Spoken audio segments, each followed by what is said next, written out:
D'entrée de jeu, on aimerait quand même clarifier un peu la situation. Avant cet arrêté interministériel, c'est vrai qu'on a eu deux communiqués de presse qui sont passés simultanément. Et suite à ça, nous avons demandé une audience au ministre en charge du commerce qui nous a reçus. On a discuté un peu de la situation du Brésil et du deuxième communiqué qui parlait de la France.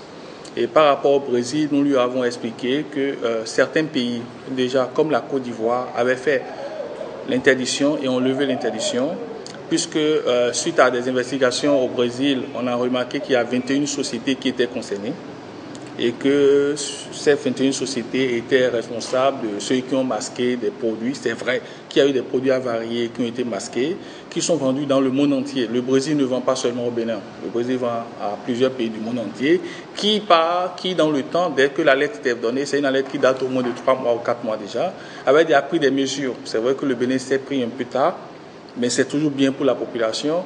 Donc avec le ministre, on s'est entendu que, voilà, comme il y avait 21 sociétés, soit on nous interdisait d'importer à partir de ces 21 sociétés, parce que retenons quand même au Brésil qu'il y a plus de 4000 sociétés qui sont dans le domaine.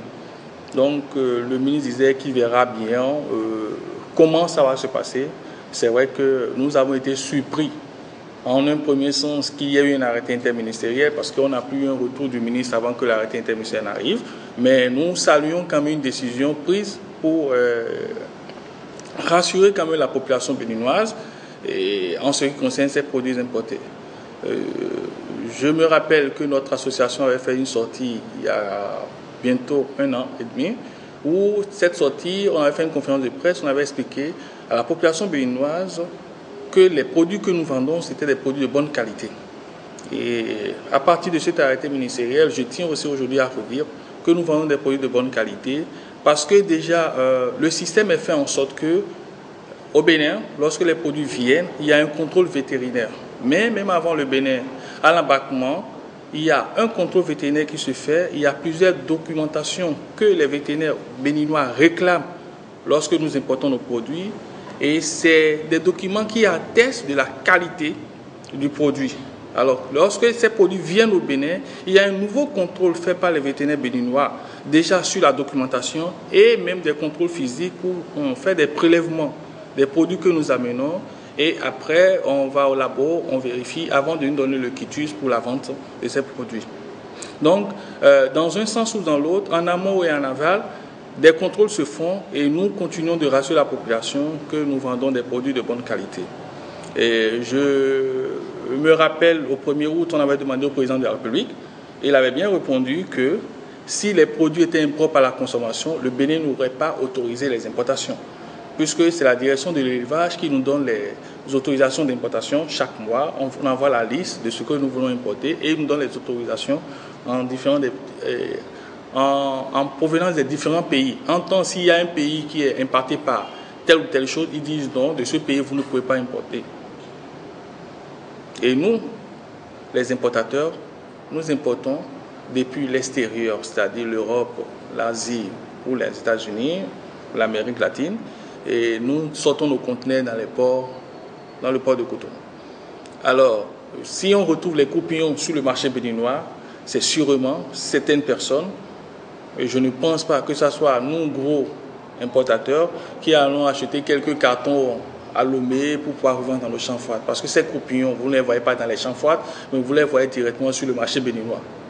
Alors, donc, qu'on aille chercher les responsables de vendeurs de coupillons ailleurs, parce que, comme je vous l'ai dit, nous recevons les autorisations d'importation de la direction de l'élevage. Il ne faudrait pas que demain, les gens confondent tout. Vu que les communiqués stipulaient que c'était des produits cancérigènes, avec tous les mots qui sont allés, déconseillés fortement. Alors nous voulons rassurer quand même la population. On avait essayé déjà une première fois. Alors avec cette interdiction, on prouve que le Bénin tient quand même à la santé de la population. Donc c'est pour ça que nous saluons et nous sommes fiers parce que les contrôles qui se font jusqu'à aujourd'hui ne parlent pas du tout. En tout cas, en ce qui concerne ceux qui sont dans mon association, on est près d'une trentaine, ne dit pas qu'il y ait une société dans cette association qui a importé des produits qui sont cancérigènes et qu'un Béninois en est mort. Voilà. Donc, c'est pour ça que nous saluons cette décision. On n'a pas interdit les importations au Bénin. On a interdit les importations de façon temporaire en provenance du Brésil. Je mets l'accent sur le mot temporaire en provenance du Brésil. Je vous avais parlé de 21 sociétés, mais on veut voir plus clair par rapport à la situation du Brésil avant d'autoriser à nouveau l'importation du Brésil. Donc les autres pays qui nous vendent, que ce soit l'Europe ou de l'Asie ou de l'Amérique du Nord, vont continuer à envoyer des produits. Tant que la direction de l'élevage nous donne le quitus, nous on pourra toujours importer et vendre au Bénin. La référence que j'ai, c'est qu'en 2014, quand je parle de viande congelée, cette fois-ci, je prends volaille, poisson et tout mélangé, on a fait près de 60 milliards quand même pour la douane béninoise, qui représente peut-être sûrement autour de 3-4 mois de salaire. Donc la part du Brésil dedans serait des milliards quand même. Bon, on ne saurait le dire. Les jours à venir, les recettes douanières vont sentir parce que c'est depuis le 24 avril que l'interdiction est faite. Ça veut dire qu'on attend sûrement le mois de mai pour voir en termes de recettes qu'est-ce qui s'est passé au niveau de la douane. C'est vrai que dans le lot des sociétés, il y a une qui est plus forte que les autres. Mais bon, je ne pense pas à une main invisible, je continue de le dire parce que c'est à la population qu'on a pensé d'abord. Parce que laisser des produits cancérigènes consommés par la population, c'est pas bon. Et aujourd'hui, nous sommes sûrs qu'à la fin de cette vérification, on comprendra et on verra clair qu'il n'y avait pas de danger et que ces produits importés constituent de véritables produits propres à la consommation. L'appel que je tiens à lancer à toutes nos chères clientes, à nos mamans au foyer qui font confiance aux produits importés, c'est qu'elles continuent de consommer ces produits. Il n'y a aucun risque. Nous, vendeurs, nous les importateurs, nous les consommons aussi dans nos maisons et dans nos foyers. Et je peux les rassurer d'une chose.